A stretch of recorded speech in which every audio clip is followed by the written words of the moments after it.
Welcome to English Podcast for Listening and Speaking. This channel will help you improve your English skills. Now, let's get started. Welcome to the Deep Dive. This is where we take material listeners send in and really pull out the key knowledge. Yeah, dig into it. Exactly. So today we're looking at something really practical. Common English phrases for, everyday chats. Oh, this is useful stuff. Totally. It's based on a transcript about sounding more fluent and confident in English. Right, those little phrases native speakers use without even thinking. That's the goal. We want to equip you with these tools. We've got 10 specific ones lined up. 10 key phrases. Okay, so let's jump right in. First up, long time no see. Ah, yes. Long time no see. Classic. It's super casual, friendly. You use it when you run into someone you haven't seen for ages, right? Yeah, exactly. Just bump into them. It acknowledges that gap. Wow, it's been a while, Yeah. and helps you reconnect. Yeah, the example we saw was perfect. Long time no see. How have you been? Mm-hmm. And the reply, yeah, it's been ages. I've been good. Just busy with work. How about you? Sets that informal tone instantly. It really does. Yeah, And, what makes it work is that shared history it implies, even if brief. that's a good point. It's like saying, hey, I remember you and it's good to see you again. Precisely. Yeah. And to make it even better, follow up genuinely. Like, so what have you been up to? And it shows you actually care. Right, not just a passing greeting. The source also threw out alternatives like, yeah, it's been forever. Oh, yeah, it's been forever. Works just as well. Or even just, wow, good to see you. Or, I'm doing well, thanks for asking. Keeps it light. Definitely. Okay, so that's long time no see. Okay, phrase number 2, hanging in there. This one feels a bit different in tone. It does, yeah. Yeah. Hanging in there is what you say when someone asks how you are, and, well, things aren't exactly great, but you're managing. So it's like saying, I'm okay, just getting by. Pretty much. Things are tough, but I'm coping. It often suggests you don't really want to launch into a whole list of problems. Uh-huh. The example was, I'm hanging in there, it's been a tough week, but I'm pushing through. That really captures it. It does.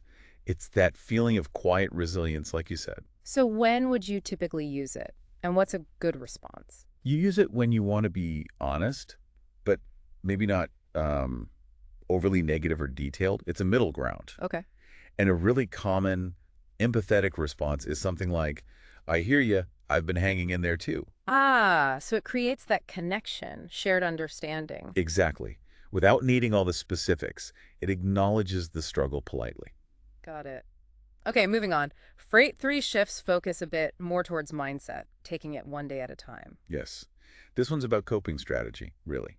When you feel overwhelmed by, the future or a big task. You're saying you're focusing just on today. Pretty much. Breaking it down. Managing stress by not looking too far ahead. The example.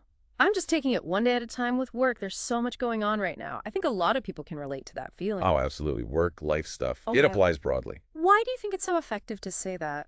Well, partly it's for yourself, it's a mental strategy. But also, it communicates to others, look, I'm dealing with a lot and this is how I'm handling it. Right. And a supportive response. Something simple, like that's the best approach one day at a time. It just validates their strategy, shows support. Makes sense. Okay, let's switch gears to something more welcoming. Phrase 4. Make yourself at home.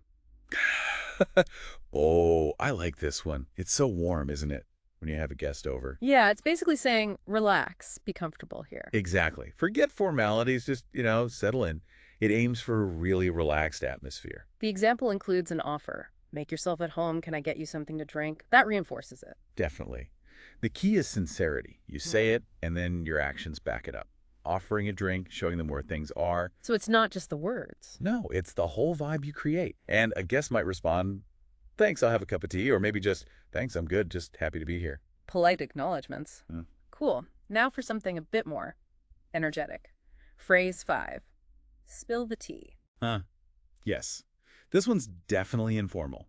Very playful. It means, tell me the gossip, or what's the interesting news, right? Exactly. It implies you think they have some juicy information you want to hear, but context is really important here. Oh, for sure. The example was, spill the tea, Maria. What's new with you? And then Maria shares something interesting. Right. So using it signals a close, informal relationship.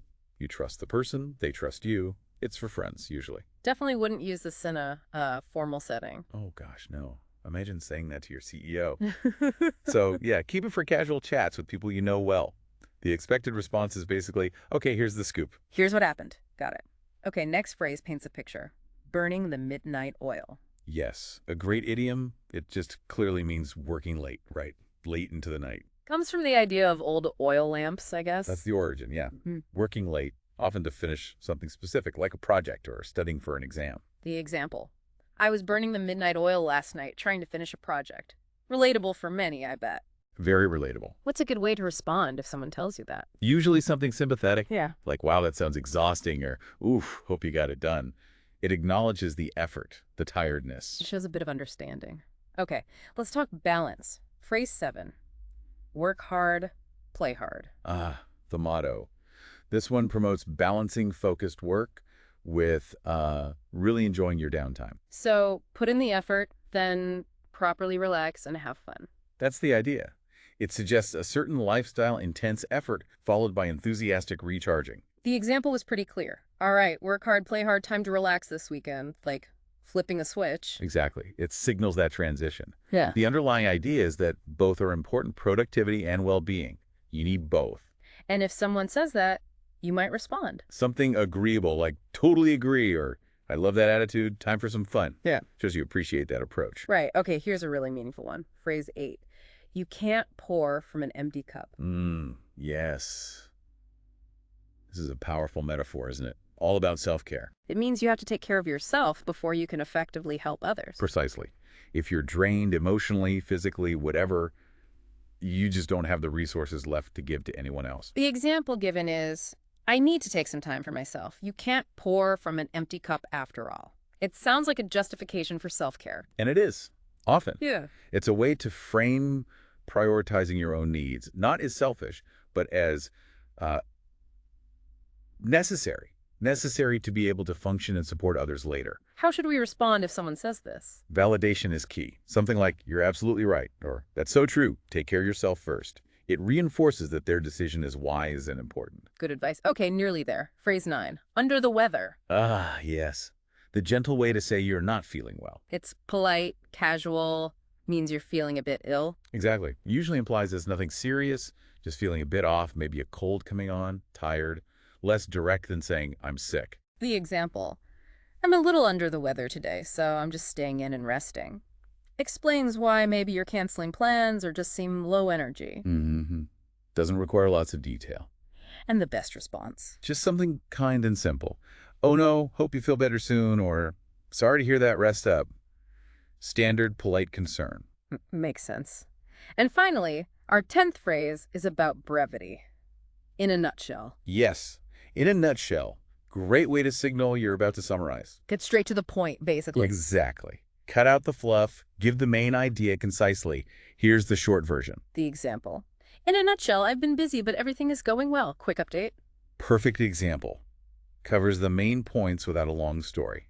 And how do you acknowledge that? Just show you understood the summary. Got it. Or, okay, good summary, or thanks for the quick version. It confirms their concise explanation worked. Okay, great. So we've covered 10 really useful common phrases. Yeah, good set. As we wrap up this deep dive, the main thing is these aren't just vocabulary lists, are they? They're tools. Absolutely. Tools for sounding more natural, more connected in conversation. Using them right can really change the flow. Make you sound more confident, too. Definitely. And what's interesting is how much they rely on, unspoken understanding and cultural context. Right. They often mean more than just the literal words. So learning when and how to use them, that's digging into how native speakers actually communicate. It's about more than just grammar. So the takeaway is really to maybe pick one or two that resonate and try to incorporate them. Practice is key. Practice is everything. Makes them feel natural, not forced. And, think about why someone uses a particular phrase. What are they really trying to convey? Like with hanging in there or empty cup. That underlying meaning, that's a great point. It's not just mimicry, it's understanding the nuance. Exactly. That's where the real fluency comes in. Maybe think about which of these situations comes up most often for you and which phrase might fit.